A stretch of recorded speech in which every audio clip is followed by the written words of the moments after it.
The sun crawled over the horizon like a molten eye, spilling gold across the plains that stretched endlessly beyond sight. The world 3.7 million years ago breathed with a slow, ancient rhythm, heavy, raw, alive.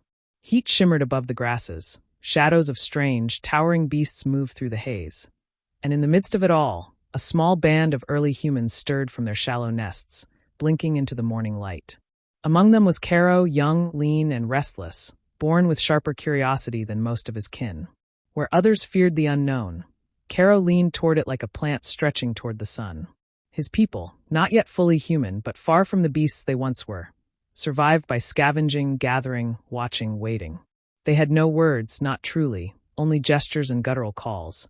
But even without language, Caro's mind burned brighter than the fire he did yet know how to tame. The dawn brought hunger, and hunger brought movement. The group descended the slope into the valley where acacia trees stabbed the sky with jagged branches. Caro followed last, dragging a stripped length of dry wood, not for defense but for purpose. He did not yet know what purpose, only that it felt right in his hand. As they walked, the air vibrated with the distant rumble of creatures far larger than themselves. Giant elephants with tusks like bleached tree trunks wandered near the river. A pack of saber-toothed predators slunk through tall grass, nearly invisible in the gold light.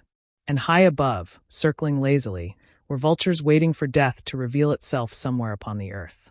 But none of these dangers were on Caro's mind. His attention was fixed on something else entirely, something glowing faintly in the distance, rising in columns toward the sky. Smoke. Black, twisting, living smoke. The first time he saw smoke weeks ago, he'd frozen, mesmerized by how it danced and faded with the wind. The smell was sharp, wild, terrifying yet fascinating. Many in the group shrank back, hissing warnings, but Caro pressed forward, compelled by a strange pull, a spark of realization, a whisper of possibility. Today, again, the smoke rose. And where there was smoke, there was an opportunity. The group scattered to forage. Some gathered roots, others cracked open beetle-ridden logs for grubs. But Caro wandered alone toward the source of the rising plumes. He moved with caution, crouching low, listening to the ground beneath his bare feet. The dry season made every step crackle like a threat, but his hunger burned brighter than fear. The scent of burned grass thickened the air. Soon the ground turned black and warm beneath him, scorched from a lightning strike the night before. Flames no longer raged, but thin trails of smoke spiraled from charred branches.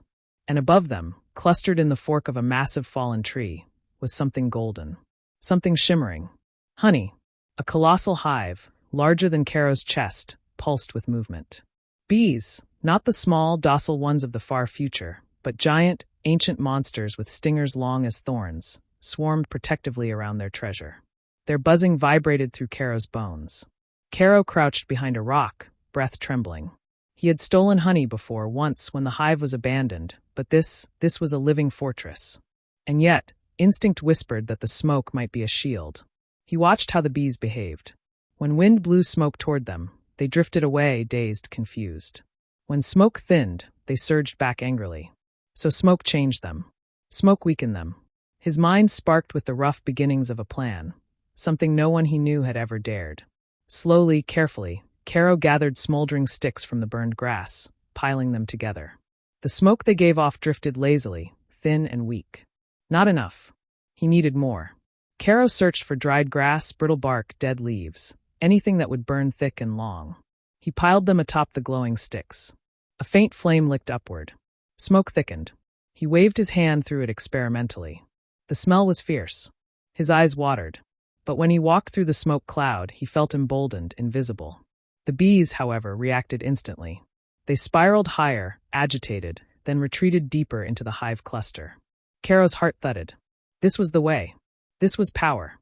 He dragged a fallen branch into the smoke and wrapped handfuls of flaming grass around its end. Fire sputtered. Smoke roared. Now holding the first crude torch his hands had ever made, Caro approached the hive. He moved slowly, carefully. Each footstep was a gamble between life and death. The bees swarmed in warning waves, but the smoke pushed them back. Their enormous wings beat furiously, but their formation broke again and again as the thick smoke cloud enveloped them.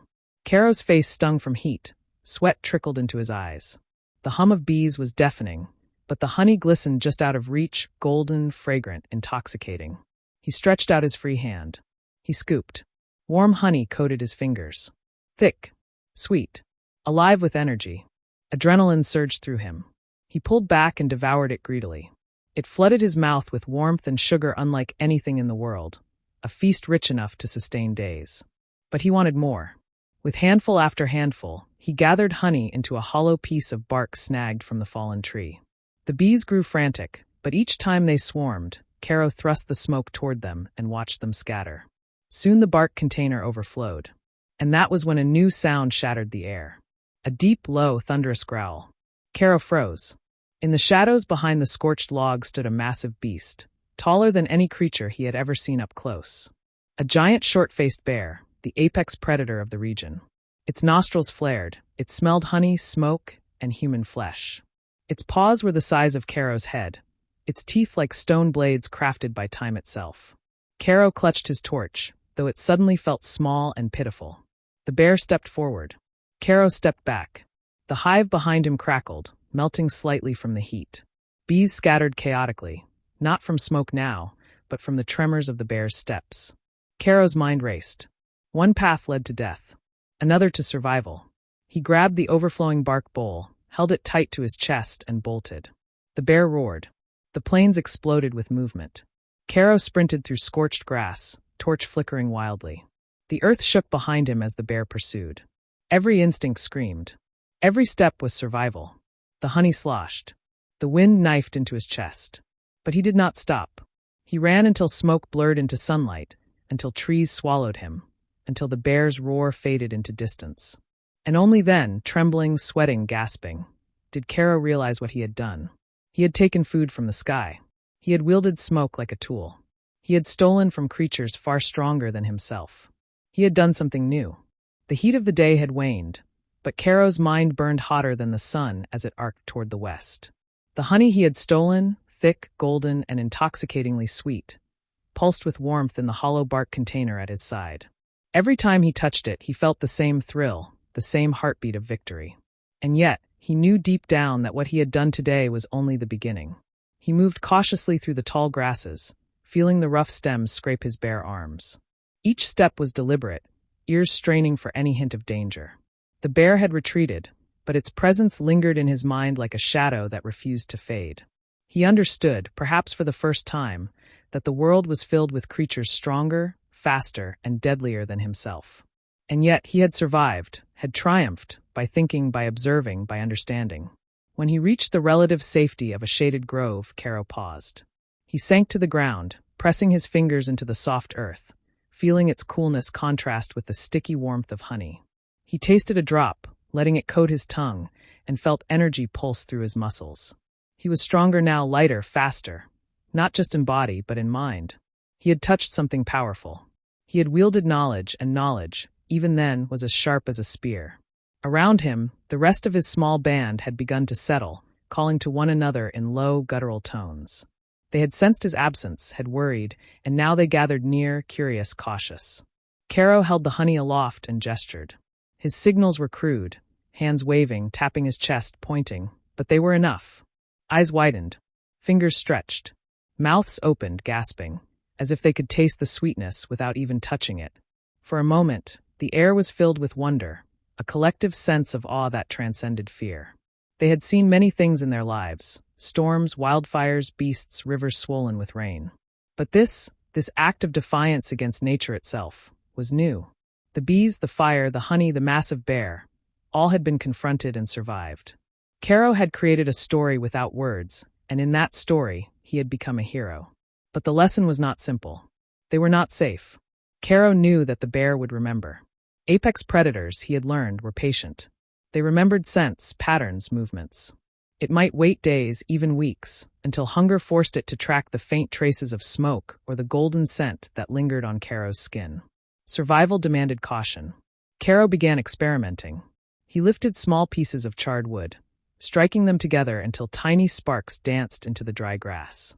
He learned how to produce smoke at will, observing how it moved with the wind, how it curled around rocks and trees, how it irritated eyes and noses. The bees were still present in the forest, not as abundant as near the hive, but still buzzing, and he practiced moving smoke toward them, watching them scatter in confusion. Every trial taught him more about cause and effect, about patience, about precision.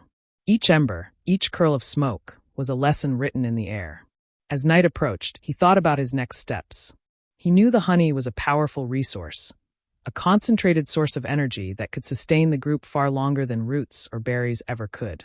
But more than that, it was a symbol of what could be achieved through cleverness, through observation, through courage. Kero wanted to share this with his people, but he also wanted to teach them, to show them how to survive against the impossible. The honey itself was only sustenance. The knowledge was the true treasure. When darkness fell, the band huddled together, forming a circle to ward off nocturnal predators. Fire was still beyond their understanding as a tool. They had warmth, they had light, they had protection from cold, but fire had not yet been fully mastered. Kero drifted in and out of wakefulness, imagining the hive, the smoke, the bear's roar. He could see it all clearly, as if replaying the memory with perfect detail. And in that vision, he saw potential, not just for himself, but for the species yet unborn. He imagined smoke as a weapon, a shield, a tool to bend nature to human will. He imagined survival not through brute strength alone, but through cleverness, through ingenuity. It was a vision that would echo for millions of years. Morning came, and with it a new understanding. Kero rose with the sun, carrying the remaining honey to a secluded area of the grove. He wanted to experiment further. He broke the honey into small portions, spreading it across leaves, sticks, and hollowed bark. Then he approached a swarm of bees that had settled nearby on a low branch. Carefully, he produced smoke from a small fire of dry grass and bark. The bees stirred, confused, buzzing furiously as smoke drifted through them. Kero reached in, gingerly taking small pieces of honey. He realized that by controlling the smoke, he could control the bees, manipulate them without ever striking or harming them. The idea thrilled him, an understanding of the natural world, applied through observation and action. But survival is never just about triumph. As Kero continued, the distant roar returned. The bear. Strong, enormous, relentless. Its steps shook the ground, vibrations traveling through roots and stones. Kero froze, honey clutched tightly. For a long moment, he considered running, but he realized that flight alone would not save him this time. He needed to think, to act, to use the world around him.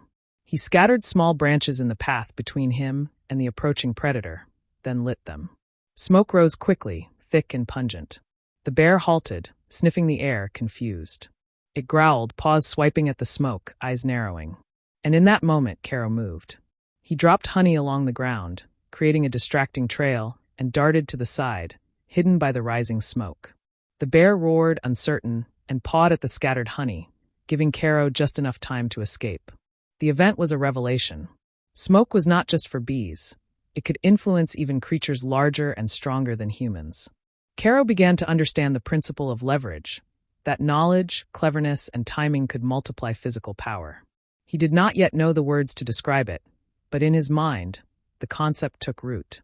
Over the following days, Kero experimented further. He observed hives from a distance, noting how bees reacted to wind, shade, and movement. He tried different materials to create smoke, damp leaves, aromatic bark, resinous sap, discovering that some produced thick, irritating smoke, while others barely affected the bees. He experimented with placement, angles, and timing, learning how to approach the hive while minimizing risk. Each trial ended with careful retreat, observation, and analysis. In doing so, Kero was developing the earliest form of strategic planning, a skill that would one day define humanity. The rest of the band watched him curiously. Some imitated him, clumsily manipulating sticks and leaves to produce smoke. Some hung back, wary of the bees or of fire. But slowly, a culture of experimentation began. Kero became not just a survivor, but a teacher, a leader in an unspoken sense. Knowledge was spreading seed by seed, gesture by gesture. What he had done in a single, desperate encounter, stealing honey from a dangerous hive, was now being transformed into a repeatable practice. The lessons of courage, observation, and cleverness were being internalized by. The first light of morning broke over the plains like a silent promise, painting the grasslands in shades of gold and amber. Kero stirred within the safety of a shallow depression beneath a cluster of acacia trees. Around him, his small band of early humans slowly awoke, stretching and yawning, alert to the sounds of a world that could kill them in an instant. But today there was something different in the air, a quiet anticipation, almost reverence. They had survived another night. They had tasted the fruits of cleverness. And they had learned that survival was not merely a matter of strength or instinct, but of understanding, observation, and courage. Caro rose carefully, mindful of the honey he had preserved in the hollow bark. The events of the past days had changed him. Once he had been simply a young, curious member of the group, daring more than others to explore, to risk. Now he carried not just food, but knowledge, the kind that could shape the future of his people. His mind raced with possibilities, each thought a spark igniting another. Fire and smoke had become tools, lessons in cause and effect, experimentation, and manipulation. He realized that these tools, combined with observation, could tilt the balance of life in favor of the small, the weak, the clever. The group gathered around him as he demonstrated once more. Using dry grasses, bark, and twigs, he produced smoke and directed it toward a nearby cluster of bees. The giant insects swirled, confused and irritated, but did not attack. Caro approached, hollow bark in hand, and carefully extracted golden honey.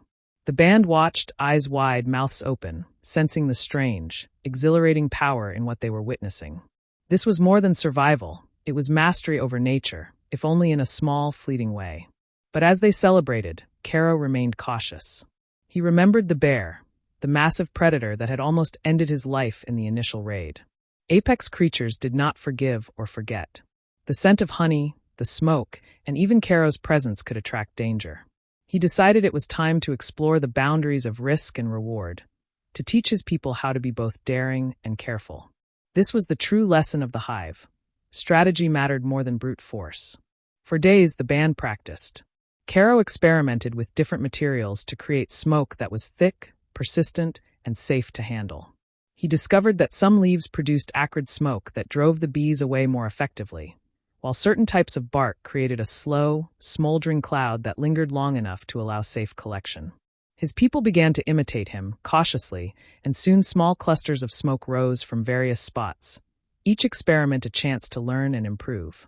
The band was becoming something more than mere scavengers. They were innovators. They were strategists. They were beginning to understand the principle of leverage, how to influence the world around them to their advantage.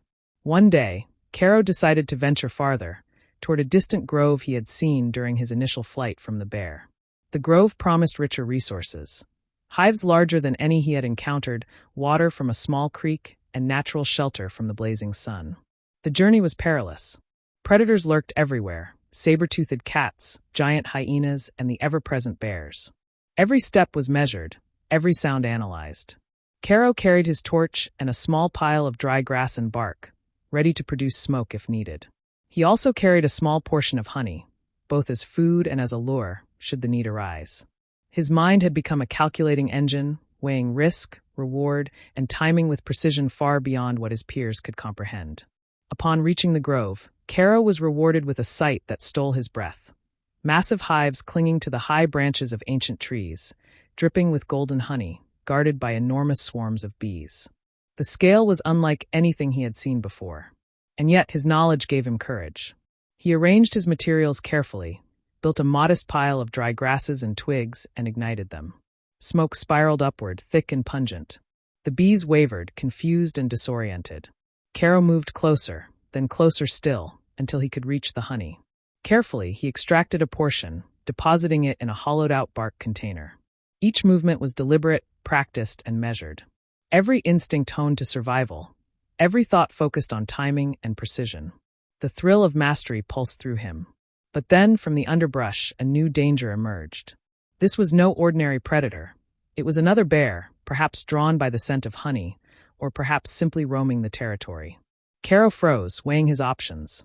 Flight could be fatal. The bear was fast, enormous, and relentless. Confrontation was unthinkable. Then he realized he had something the bear did not: knowledge. Smoke could manipulate not just bees, but creatures far larger, far stronger. He struck his small pile of dry grass with a stick, producing thick clouds that drifted toward the bear. The animal hesitated, sniffed, growled in frustration, then pawed at the air as smoke wafted into its eyes. Seizing the moment, Caro dropped a portion of honey away from himself, creating a distraction, and darted to the side, disappearing into the grove's foliage. The bear roared, confused and frustrated, but the smoke and the diversion had saved him. In that moment, Caro understood a truth that would echo across millennia. Intelligence could level the playing field between the weak and the strong. Survival did not demand physical superiority alone. It demanded strategy, foresight, and creativity. Humans were beginning to shape their world not with claws or teeth, but with knowledge. And that knowledge, even in its earliest crude form, was transformative. Over the following weeks, Caro refined his techniques.